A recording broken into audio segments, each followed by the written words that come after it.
Ok, si tu pars bientôt aux États-Unis, tu vas devoir changer quelques aspects de tes habitudes et de ta petite routine. Adieu baguette et café serré, bonjour pancake et jus de chaussette. Hello guys, j'espère que vous allez tous bien. Je vous retrouve aujourd'hui pour une vidéo spéciale où je vais vous parler des différentes habitudes que j'avais en France qui m'ont énormément manqué quand j'ai habité aux États-Unis et que j'ai dû changer parce que oui, quand on part dans un pays étranger, forcément, nos habitudes changent un peu. Donc à savoir que dans cette vidéo, je vais parler de ma propre expérience puisque mon copain est américain, donc je vais souvent là-bas et que j'ai également habité aux États-Unis pendant plus d'1 an.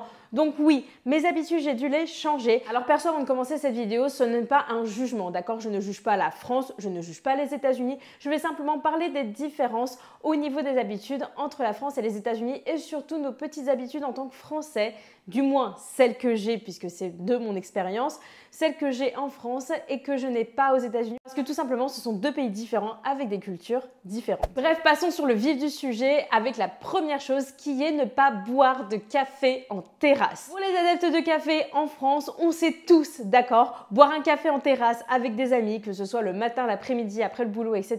C'est le b.a.-ba en France, on le fait tous, petit café, petite clopinette pour ceux qui fument. Et voilà, c'est vraiment quelque chose qu'on fait régulièrement en France, s'asseoir en terrasse et boire un café. Sache qu'aux États-Unis, c'est juste complètement différent. Déjà, d'accord, le café aux États-Unis, c'est du vrai jus de chaussette. Ça n'a pas de goût, c'est très très grand, c'est imbuvable. Déjà que moi en plus j'aime pas boire du café sucré, mais aux États-Unis tu es obligé de mettre du sucre parce que c'est vraiment pas bon. Et admettons, tu veux prendre un petit expresso parce que tu es adepte du café comme moi, sache que le petit expresso par exemple chez Starbucks ou chez Dunkin' Donuts te coûtera plus de 4 $.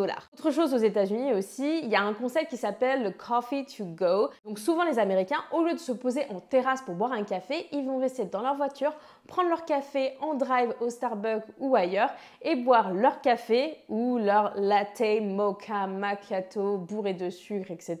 dans leur voiture. Donc c'est vraiment un concept qui est très différent et c'est vrai que du coup cette habitude-là, à mon plus grand malheur, j'ai dû la perdre quand j'étais aux États-Unis. Deuxième point, c'est d'aller à la boulangerie tous les matins pour acheter son pain frais.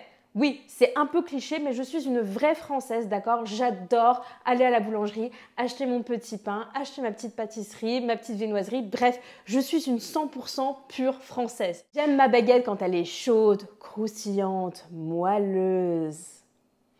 Je parle bien de baguette, hein, vous ne me méprenez pas. Et bref, aux États-Unis, changement complet. Pas de boulangerie ou très peu, et souvent c'est pas vraiment fameux. Pas de baguette, et si tu veux acheter du pain, d'accord, ou même ce qu'on appelle là-bas du French bread, ça n'a strictement rien à voir avec le pain en France. J'ai même trouvé un jour du French bread en canette. D'ailleurs, je vous avais fait une vidéo à l'époque, je vous la mets juste là. C'est pas du tout pareil. Si t'es curieux de savoir d'ailleurs c'est quoi l'aspect de ce fameux French bread, je te conseille de regarder cette vidéo. Troisième point, c'est fumer. Oui bon, me regardez pas comme ça. Je sais que c'est pas bien de fumer, d'accord? Ça sert à rien de me faire un serment en commentaire.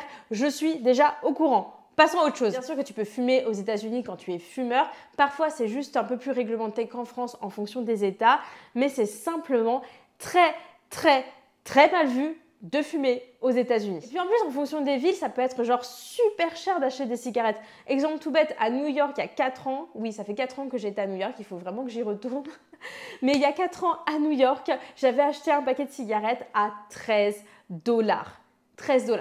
Donc j'imagine même pas avec l'inflation à quel prix est le paquet de cigarettes à New York de nos jours. Bref, dans tous les cas, si on peut se passer de cette habitude, c'est pas trop mal. Quatrième point, c'est faire la bise. Et si vous n'êtes pas au courant qu'aux États-Unis on ne fait pas la bise, j'ai fait toute une vidéo dédiée à ça, donc n'hésitez surtout pas à checker, je vous mets le lien juste en haut quelque part. Tout simplement, faire la bise aux États-Unis, c'est mal vu parce que ce n'est pas dans leur coutume et ils n'ont pas l'habitude de ça. En général, ils te font simplement un hi comme ça ou ils te font un petit hug, mais ça s'arrête là. En tout cas, pense-y quand tu pars aux États-Unis parce que si tu essaies de faire la bise à un Américain, tu vas te prendre un vent, mais un Mistral comme tu n'en as jamais pris dans toute ta vie. Cinquième point, c'est les pauses déj. Et Dieu sait qu'en France, nous, on aime les pauses déj. Aux États-Unis, c'est pas du tout ça. Les Américains mangent pas ou très peu le midi. En général, ils ont entre 25 et 30 minutes de pause pour manger, donc c'est très peu. Et tout simplement, ils mangent un peu sur le pouce, quelques crackers, quelques fruits, un sandwich, mais ça va jamais être un vrai repas. Et honnêtement, ce concept de faire vraiment cette pause à midi, ça me manquait énormément bien parce que j'avais l'habitude justement de faire cette bonne pause à midi.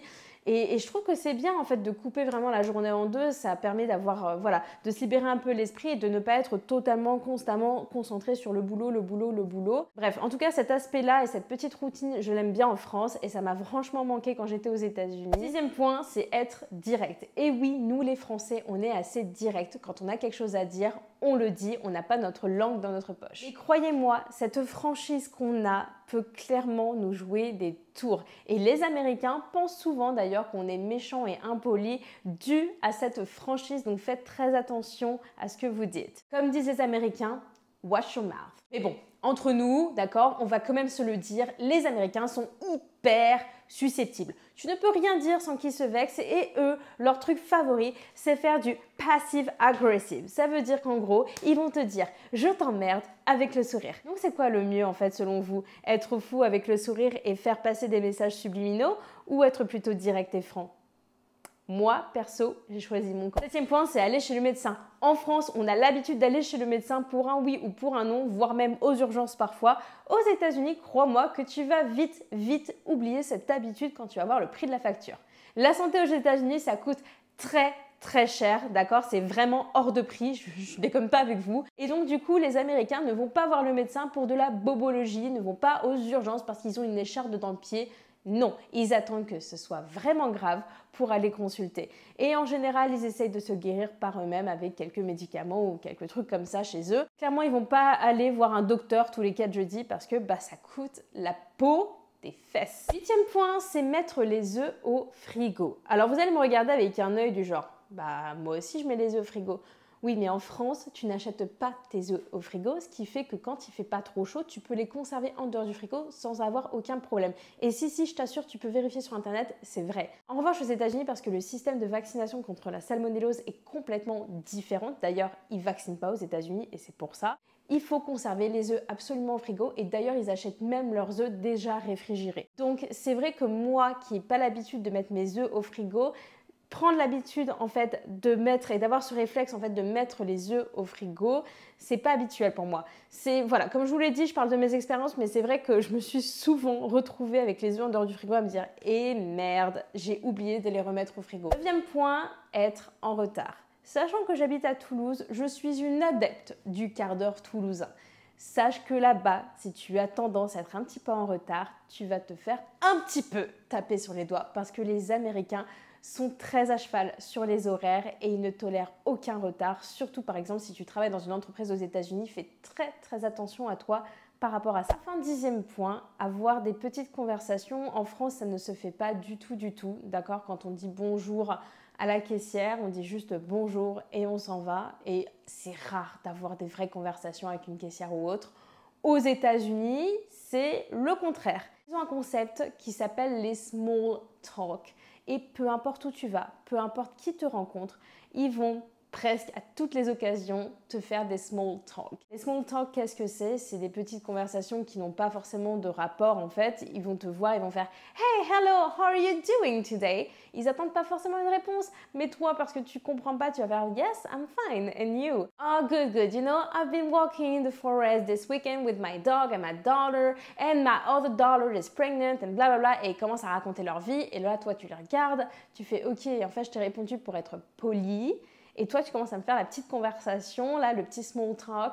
Ça peut étonner. Quand on n'a pas l'habitude, d'accord, ça peut étonner. Et encore une fois, c'est des habitudes à prendre parce que c'est tout simplement différent. Il faut être assez, j'ai envie de vous dire, ouvert d'esprit, assez tolérant pour pouvoir justement s'adapter au maximum à de nouvelles habitudes et à une nouvelle culture. Bref, comme vous l'avez compris, mes petites habitudes françaises ont bien été perturbées les premières fois aux États-Unis. Je ne sais pas si vous, d'ailleurs, vous pouvez acquiescer ce genre d'habitudes, si vous avez les mêmes que moi, ou d'ailleurs si vous en avez d'autres, n'hésitez pas à le mettre en commentaire. En tout cas, voyager aux États-Unis et apprendre une nouvelle culture, c'est toujours très enrichissant, même si on doit changer un petit peu notre routine.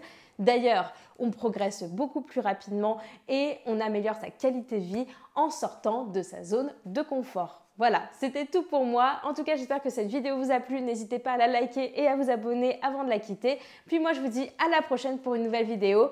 Ciao!